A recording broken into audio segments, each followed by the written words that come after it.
Rome believed Africa would kneel. They were wrong. In 24 BC, the Roman Empire marched south, confident, armored, unstoppable. They had conquered Gaul. They had crushed Egypt. They believed Nubia would fall the same way. But they had never faced her. She stood before her warriors, tall, unshaken Amanirenas, the Kingdom of Kush. Rome expected tribute. She prepared retaliation. When Roman forces crossed into Nubian territory, they expected surrender. Instead, they were ambushed. Arrows rained from desert ridges. War drums echoed through the Nile Valley. Roman forts burned. Statues of Caesar were torn down.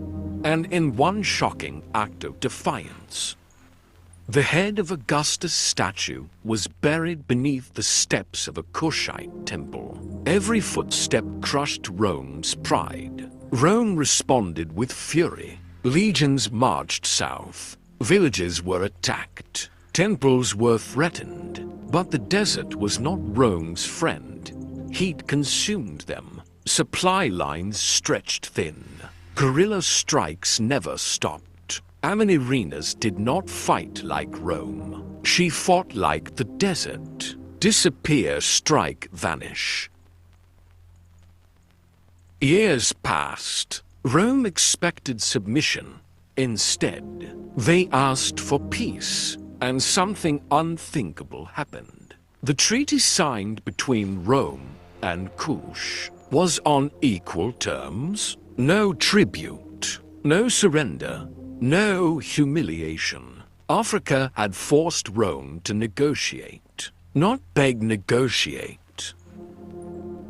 While Rome celebrated victories in Europe, in Africa, they learned limits, and the name Amanirenas became something rare in Roman history. A queen they could not break.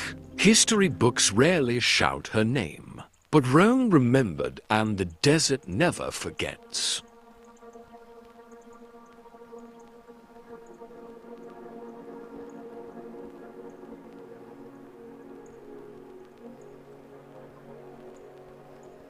Rome had faced rebellions before. They had crushed revolts in Gaul.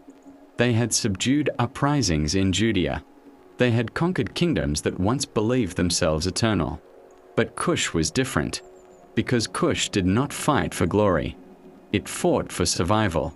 After the first waves of resistance shook Roman confidence, the empire recalculated. Egypt had already fallen under Roman control. And from Alexandria, the administrators looked south with strategic caution. The Nile was not just a river. It was an artery of wealth. Grain, gold, ivory, and trade routes passed through its waters. To leave the south unstable was to risk future disruption.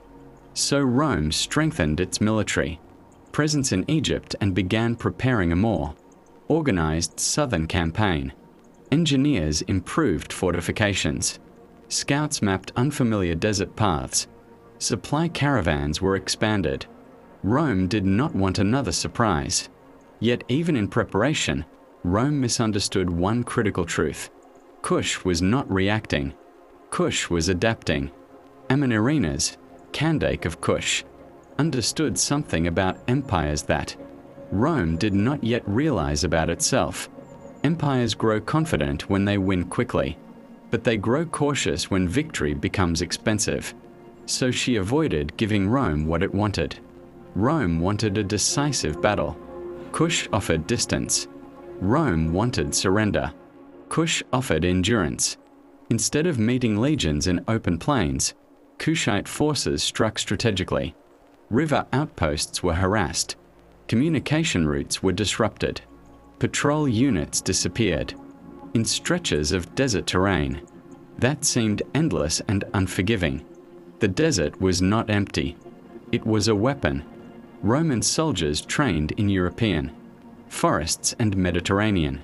Fields found themselves in landscapes where heat drained strength and distance magnified isolation.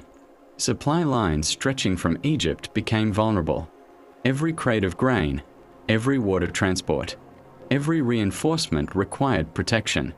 War in Kush did not produce dramatic headlines in Rome. It produced invoices. And time. Years passed. The campaign did not end. That alone was extraordinary. Rome's reputation was built on swift resolution. Prolonged conflict suggested something uncomfortable. Resistance was working. Meanwhile, Kush remained internally stable. Trade continued through alternate routes. Iron production in Meroe sustained weapons supply. Temples remained active centers of spiritual authority. The state did not collapse under pressure.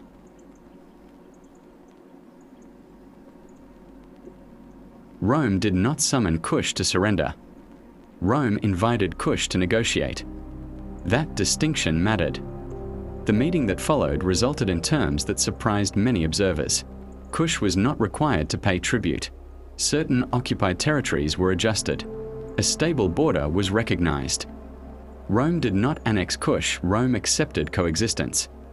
For an empire that had consumed vast regions of Europe and the Mediterranean world, that decision was remarkable. Why? Because Kush had proven too resilient to erase and too costly to dominate. This was not the dramatic destruction of Rome. It was something more strategic. It was Rome's acknowledgement of limits. Amanirenas did not defeat Rome in a single legendary battle sung by poets. She defeated Rome in endurance. She demonstrated that disciplined resistance, strategic patience, and geographic intelligence could reshape imperial behavior. Kush remained sovereign. Its temples were not replaced with Roman forums. Its governance was not dismantled. Its identity endured. In a world where imperial expansion often erased smaller kingdoms, Kush stood as an exception. Time moved forward. Rome continued its campaigns elsewhere. Europe saw further consolidation. The Mediterranean remained under Roman influence, but the southern frontier stabilized. That stability told a quiet story. It told of a kingdom that had faced the most powerful empire of its age and preserved its autonomy, not through reckless heroics, but through sustained strategy. Centuries later, ruins would remain along the Nile. Broken fortresses, temple foundations, weathered carvings. They do not shout. They do not dramatize, but they testify. Testify that Rome's advance had boundaries. Testify that Africa was not a passive landscape awaiting conquest. Testify that leadership, when disciplined and patient, can alter the trajectory of empires. Amanirenas fades from many global textbooks, but the consequences of her resistance do not. Because Rome adjusted, and empires only adjust when they must. That is the true meaning behind the phrase, "The day Africa burned Rome." It was not about flames consuming cities. It was about expectation burned away.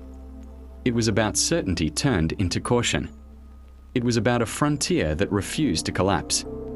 And in that refusal, history shifted. Kush did not conquer Rome. Rome did not conquer Kush.